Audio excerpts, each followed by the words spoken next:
Hi everyone, welcome to Rural Socioeconomic Development. My name's David and I'll be teaching this module. Okay, I'll give a little background about the course and the assessment, and I'll look into concepts generally about defining rurality.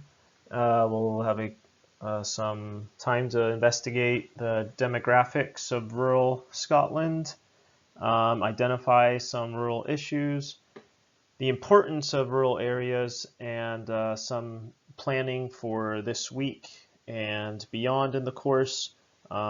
Just some general outlines to get you started. Hey everybody, so what's really interesting is the learning outcomes for this module. We have just one 2,500 word report, and it's covered in kind of 4 chunks. And the first learning outcome is assessed, and the other 3 are assessed as well, but not till the end of the report. So learning outcome 1 is to evaluate the dynamics of a selected development using socioeconomic indicators. Those are mainly demographics. LO2 is to evaluate the effects of initiatives on sustainable rural development. This is when we'll really look at some of the key policies both at a national and international level. And LO3 is to evaluate the role of different organizations in delivering sustainable rural policies. So here you're really evaluate is subjective. You're really putting together some evidence to show why you think some organizations have been successful or not. And this is where a lot of the critical thinking skills come in. And LO4 is to evaluate, again, the social and economic impacts of rural development initiatives. So here you'll making your final kind of concluding remark by gathering the totality of the evidence. And this will be accomplished mainly by listening to some key experts, synthesizing what you know through your weeks of analysis, and hopefully it will give you a very clear indicative picture of the wider development in Scotland for rural areas. Okay, so here we can see a schematic of Scotland in terms of population and urban-rural classification. So the Scottish government urban-rural classification provides a way of defining urban and rural areas across Scotland. And the classification aids policy development and also the understanding of issues facing urban and rural and remote communities. It's based on 2 main criteria: population as defined by National Records of Scotland, and the number 2, the accessibility based on drive time analysis. And that's to differentiate between accessible and remote areas in Scotland. And what's most commonly used is called the 6-fold classification. And that looks at differences between urban, rural, and remote areas through 6 categories. And here we're kind of looking at the 8-fold classification, and that is looking at it further distinguishes between remote and very remote regions. So if we kind of look at the 8-fold classification map, we can see exactly how Scotland's population is concentrated around the central belt, with a scatter of accessible rural areas stretching from there up to Aberdeen and around to Inverness, and then pockets of accessible rural and small towns in the borders. And the first thing that strikes you is just how much of the land is defined as remote rural. So the main aim of this course is to develop an understanding of the nature and dynamics of rural development issues. That will be both at the personal level and national and international level. You'll also look at the key actors in European initiatives used to stimulate rural development And then in turn, you'll be asked to evaluate the impacts of those policies. So you're going to have to do, in the first stages, a lot of background research and desk-based research. And then in the latter stages, you're going to have to try to grapple with that, synthesize it, evaluate it, and make sense of it to turn it into possibly policy recommendations or just some areas of further research that can be done. And I think the other important aspect of this module is you really gain points in style and presentation of your findings to really look at several examples of good report writing and to try to emulate and build off those exemplars. So the assessment is largely a case study. So you decide which rural area you will pick. And these are remote rural or accessible rural areas based on the map that we just saw. The report is divided into 4 sections, each corresponding to one of the learning outcomes. And you have to complete each section before moving on to the next one. Section 4 should include all the previous sections to make up one complete case report. And the assessment should all be in report format. And don't worry, I have guidelines for how that report should be structured. And they should also be correctly referenced. And that means we're talking about Harvard referencing style. And I can provide more information on that if that's needed. So section 1, this will be assessed in the classic pass-fail format. That will be needed to be delivered by the 23rd of October, Sunday, and the second attempts by the 4th of November. Then we have section 2 and 3, which are not marked. I just provide some guidance and feedback. And then the complete report, which is the cumulative work that you've done in sections 1, 2, and 3, will be on Sunday, the 29th of November. And of course, that will be pass and fail. So you're tasked with evaluating the dynamics of a selected area using socioeconomic indicators. So for section 1, that will be in 3 parts. The first will be to describe the locality you have chosen, its physical location in Scotland, and whether it is accessible or remote rural Scotland. And you really want to focus on explaining why you have chosen this locality for your essay. It can be of personal interest, but that personal interest should also be addressing some larger problem in society or situation that needs to be addressed. That's why we do research. Number 2 is to describe the key social indicators in the case study area in terms of demographic,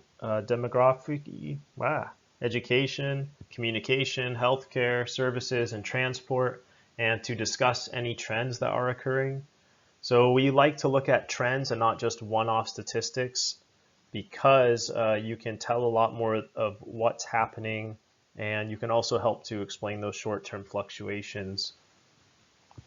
And then we'd like to describe the situation in the area in terms of key indicators of economic development with specific reference to income, employment, land use, and businesses.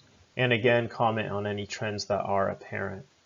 And I'll set up a Dropbox and expect to have this first section by 11:55 p.m. The total report is 2,500 words, plus or minus 10%. So I tend to get a lot of questions about how long each section could be. Typically, I think that that's up to you to decide, as long as it's within the final word count.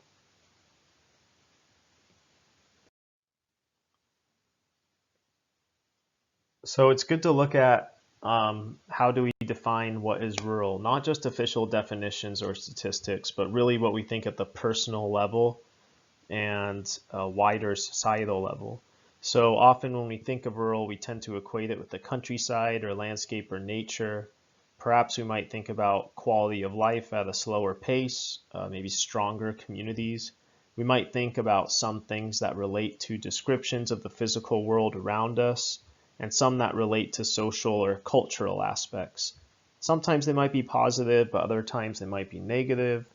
For example, everybody knowing your business, all the gossip that happens in small towns, difficult to access services like education or healthcare, underappreciated, underinvested infrastructure, poor roads and transport links, lack of employment opportunities. So defining rurality is by no means straightforward, but it's also important to recognize and understand the benefits and costs of living in a rural area as you do this assignment and assessment. The other thing to remember is that not all rural areas are the same. This is why it's very important to look at one place in particular, and then perhaps you can make inferences to the rest of Scotland or case studies in other countries. Scotland's just very large and diverse, and the experience of living in like rural Ayrshire will not be the same as living in Shetland. So even within an area, whether you live in a rural small town, a village, or perhaps a house on its own, will change your experiences of living and working in a rural area. And I think the Scottish government has taken into account those variations in the way they define the rural and the urban. So for example, the Scottish government eightfold urban-rural classification goes from large urban of over 125,000 people to very remote rural at less than 3,000 people, with a drive time of 60 minutes to a settlement of 10,000.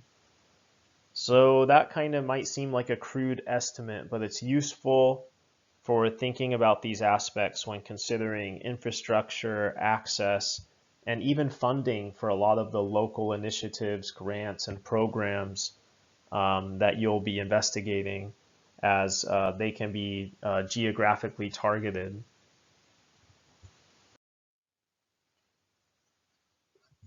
So just looking at returning to this map, we can see that number 7 and 8, remote rural and very remote rural, these are and accessible rural cover huge swaths of Scotland, and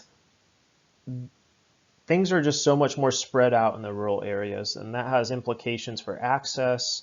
Also, the landscape is often more harsh. That can be limiting for services and products.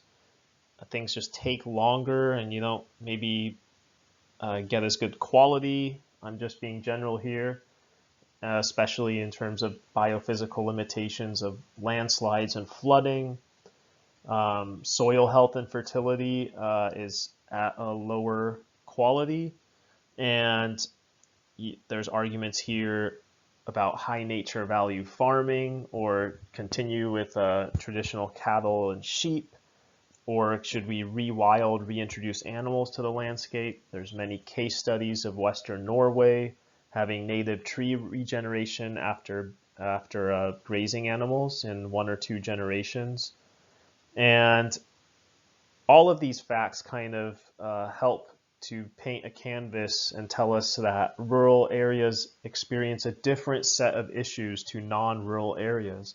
And knowing those issues and reflecting on them and understanding how they might affect local businesses and policy will help you develop a better understanding and give practical, informed knowledge for your research.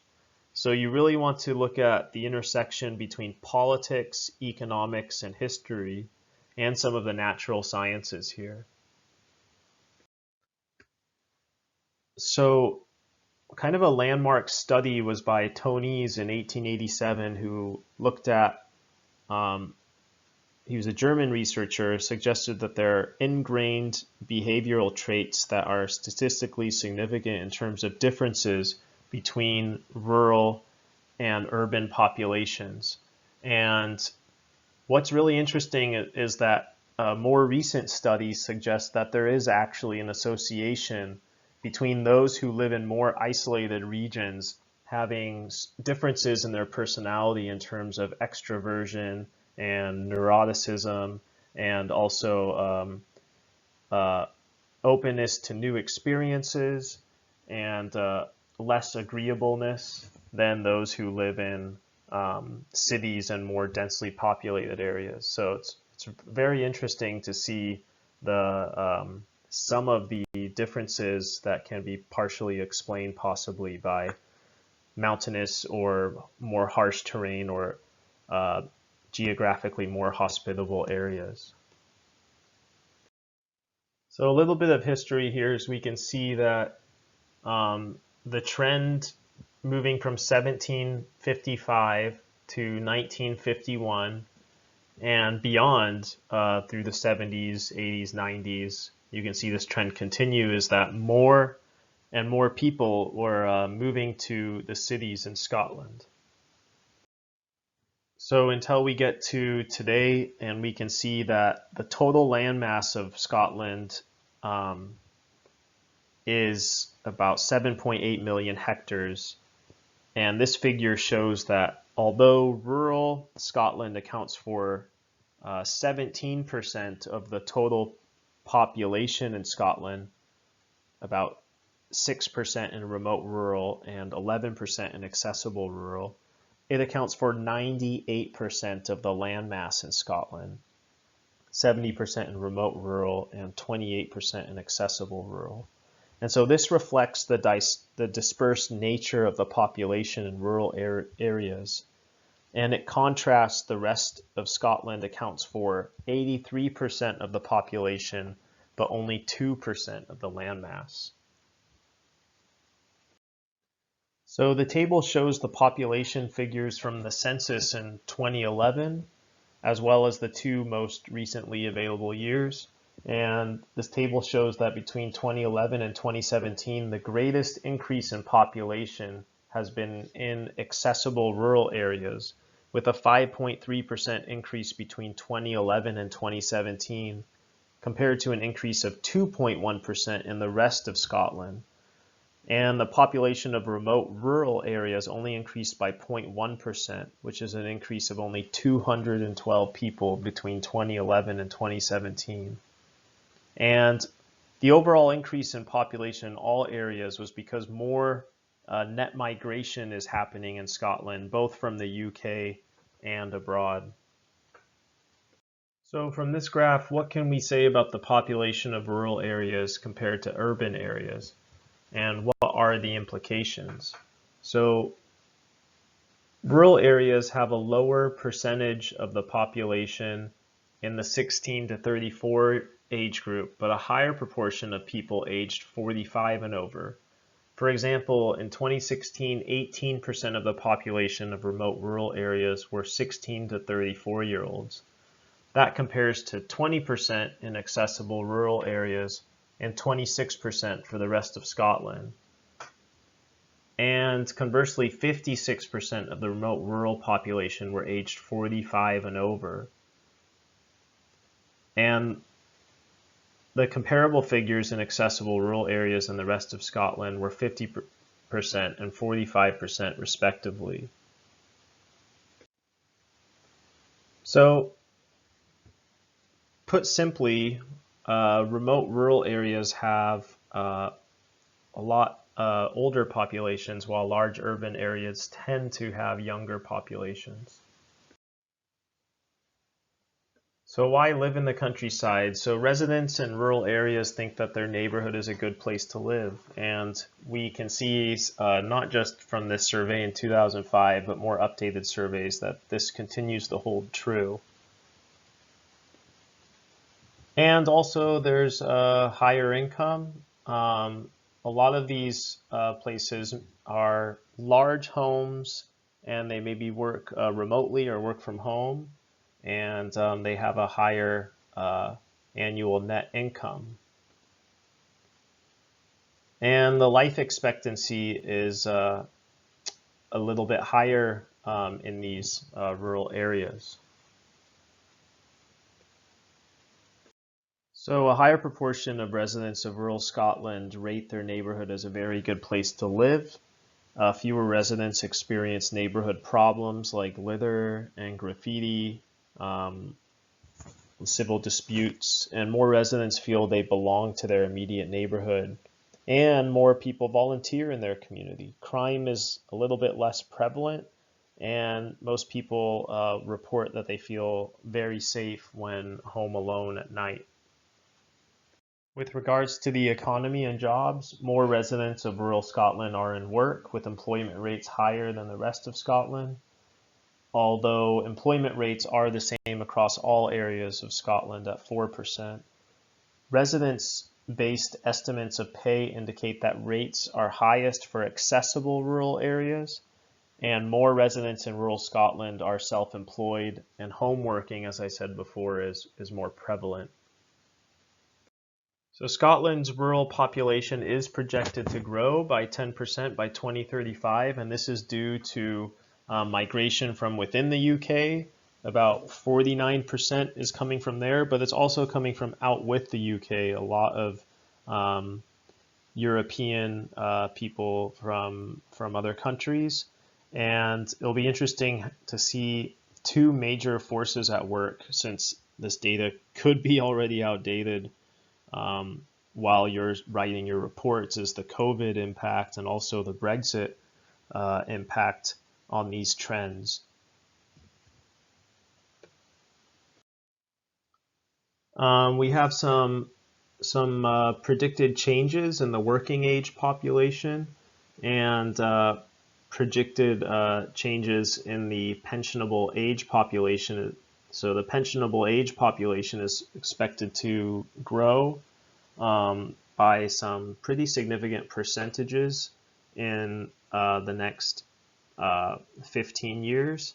And while the working age population is expected to increase as well, but not at as high a level. And this is due to the baby boomer generation and typically less children being born by the younger generation. So it'll be interesting to see how migration fits into this, if there's a need for those workers from other areas to come in, or if we'll see more young people move into those areas. With respect to housing, the average property is more expensive in rural Scotland. More properties or houses are bungalows, and there is a much smaller proportion of flats than in the rest of Scotland.